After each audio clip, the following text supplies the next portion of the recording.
Salut les Mormons! Salut les Mormons. Ça va? Comment ça va bien? T'as ramené ta Bible? Ouais, nickel. On va aller toquer à toutes les portes? On va aller toquer à toutes les portes. Vous avez 15 minutes? On va vendre notre bonne parole. Tout à fait. Et on va leur dire que le jazz en ce moment ça se regarde. Eh oui, ça se regarde grave. On s'installe et on fait la bise à toute la Jazz Nation et à ceux qui sont en direct de l'apéro pour regarder ça. On devait parler de Utah. Oh, c'est pas une équipe trop hype. Non, mais n'empêche qu'en ce moment... Non, ils sont pas hype, mais ils sont là. Ça joue au basket de ça ouf. Taffe. Et il fallait qu'on les félicite et qu'on en parle un petit peu en détail. Parce que le Jazz, certes, ont perdu à OKC, si je ne dis pas de bêtises, pour leur dernier match. Oui. Mais avant ça, on était sur une petite streak, ma foi. 6 de suite. 6 victoires de suite avec un jeu, et c'est surtout ça dont on voulait parler. Il y a une métamorphose à Utah qui est vraiment chouette. C'est intéressant. C'est intéressant ce qui montre. Le changement de joueur de cet été a occasionné un changement de style, hein, clairement, surtout de style offensif en fait. Tout à fait. La défense, ça reste les mêmes principes. Hein. Bon là, Rudy Gobert a été blessé. Alors Oui. Forcément. Ça, c'est un des gros événements du début de saison. Rudy Gobert Tu peux pas qui se défendre blesse. pareil. Hein. Ça change ta défense. Hein. Oui. Derek Favors a fait du très bon boulot. Très très bon taf. Mais il défend pas comme Rudy. Hein. Non, c'est sûr. Il peut pas. Même si Utah a bien défendu pendant l'absence de Rudy, ça ne veut pas dire que Utah défend mieux sans Rudy, Non. point barre. Non, parce que je l'ai lu un petit peu à droite à gauche. Merci de remballer vos conneries. C'est moins bien. Hein. Tu protèges moins bien ton cercle. T'intimides moins, c'est des choses qui sont au-delà des T'es un stats. peu moins fort Bien au sûr. rebond. Non, c'est différent. C'est ça.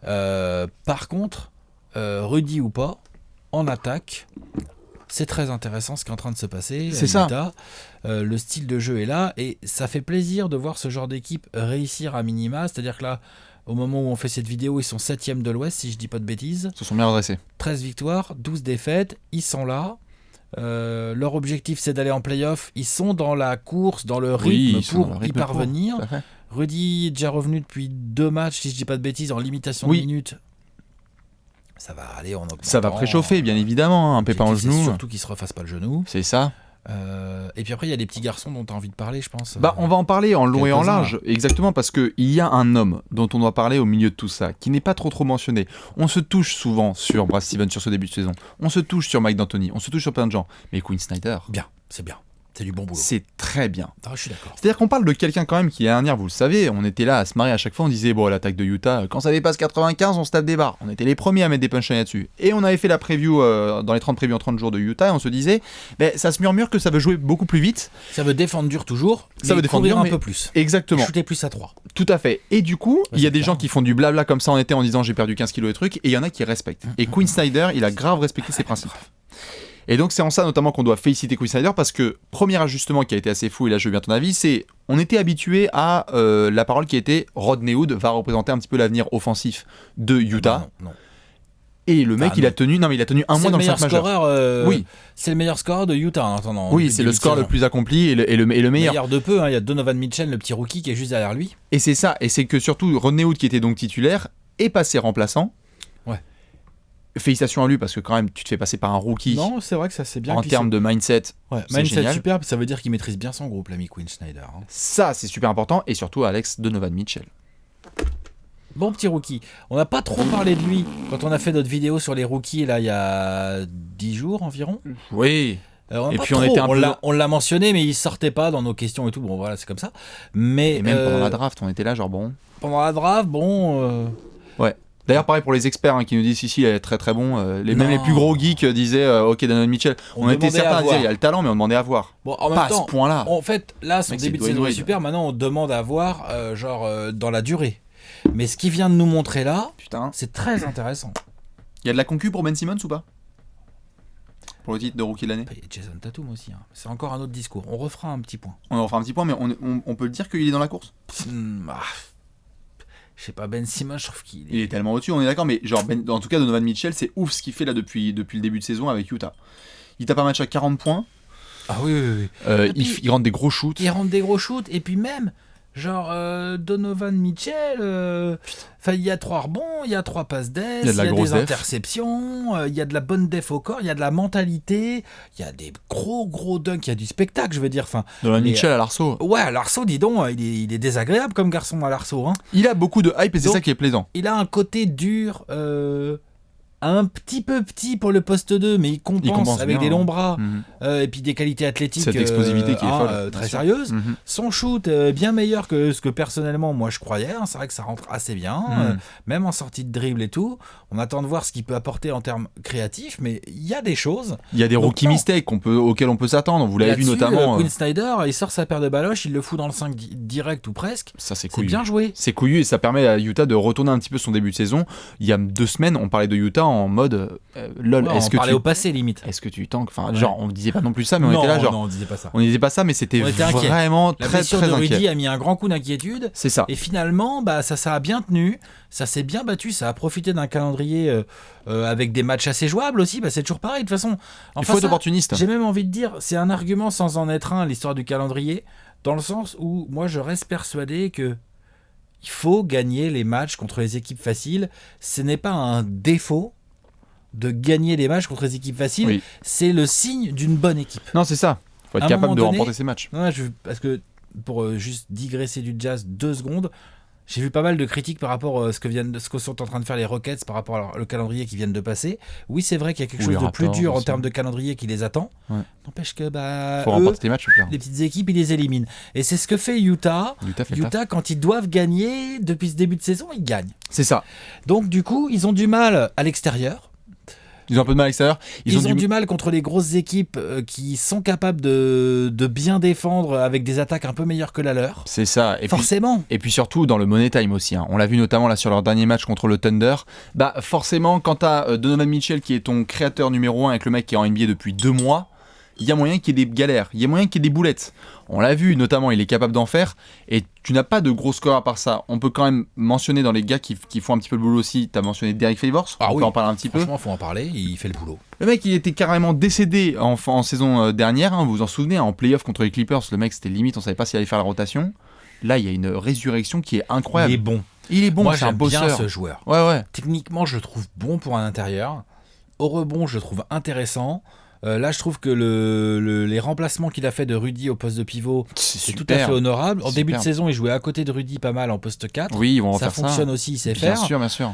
Donc non, Derek Favors, joueur intéressant. Contractière aussi, c'est pour ça aussi. Contractière, il se bat bien. On va voir ce qu'il va pouvoir glaner sur le marché. Est-ce que Utah va vouloir le garder ou quoi? Mais en tout cas, il est en train de faire une saison qui est intéressante pour Utah. C'est ça. Dans les autres joueurs un petit peu qui ont fait leur résurrection, Alec Burks, parlons-en aussi. L'autre en sortie de banc, c'est intéressant d'avoir ce mec. Alec Burks, c'est trop bien en sortie de banc. Du coup, t'as lui qui était toujours doué, on l'avait vu pendant ces dernières saisons, mais à chaque fois il avait des pépins physiques. Là, il est là, il met sa vingtaine.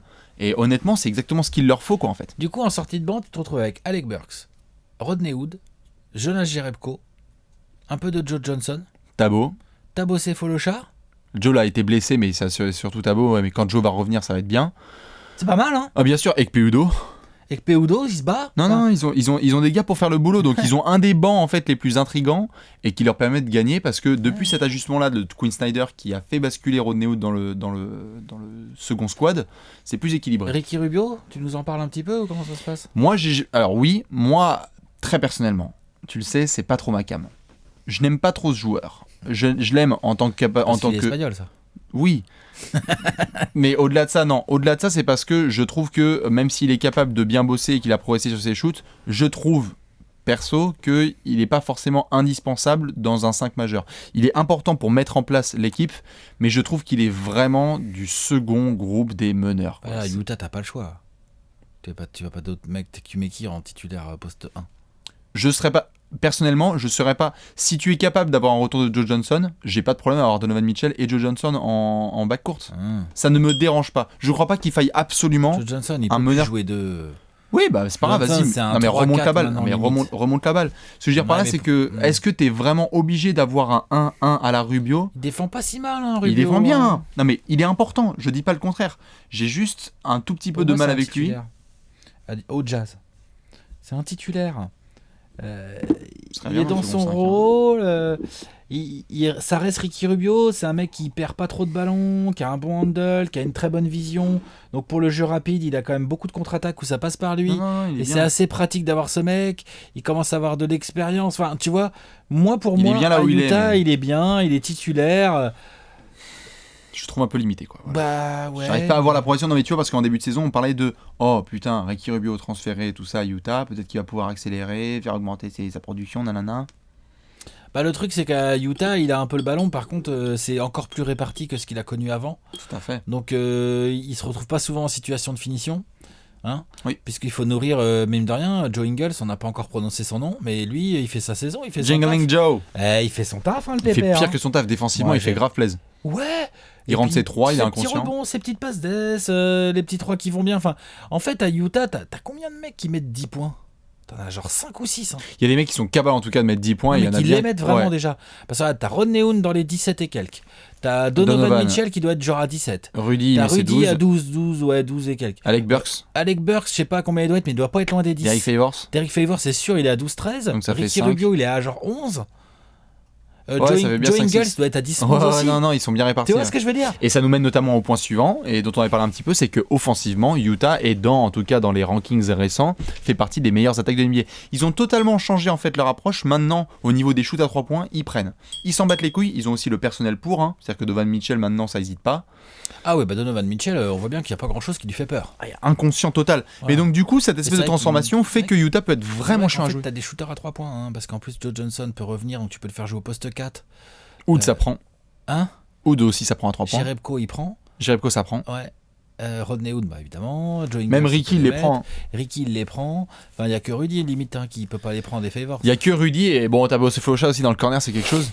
Même si on t'adore, un Thabo, mais bon, c'est un petit peu compliqué. Mais en gros, Utah qui avait mal démarré sa saison, s'est bien repris et il fallait quand même qu'on les félicite. Ouais. Parce que Quinn Snyder, il sera probablement pas, ça va être chiant de l'avoir dans la course au coach de l'année, etc. Mais en tout cas, c'est rare de voir des coachs capables d'une saison à l'autre de changer un petit peu de philosophie offensive et là il montre des J'aime bien la manière humaine dont il gère son groupe. Les mecs Utah, ça rentre sur un parquet. Le groupe vit putain de bien. Depuis le début de saison, je n'ai pas vu Utah quit. Non. Jamais, mais je parle même pas d'une possession, tu vois. Non. Genre. Bah il fait flipper en même temps Snyder. Ouais, voilà. Non mais c'est vrai. Il fait un peu peur. Franchement, l'autre, c'est clair qu'il a une drôle de tête, il est un peu. Ouais. Mais en tout cas, cette équipe ne quitte jamais. Cette équipe se bat toujours.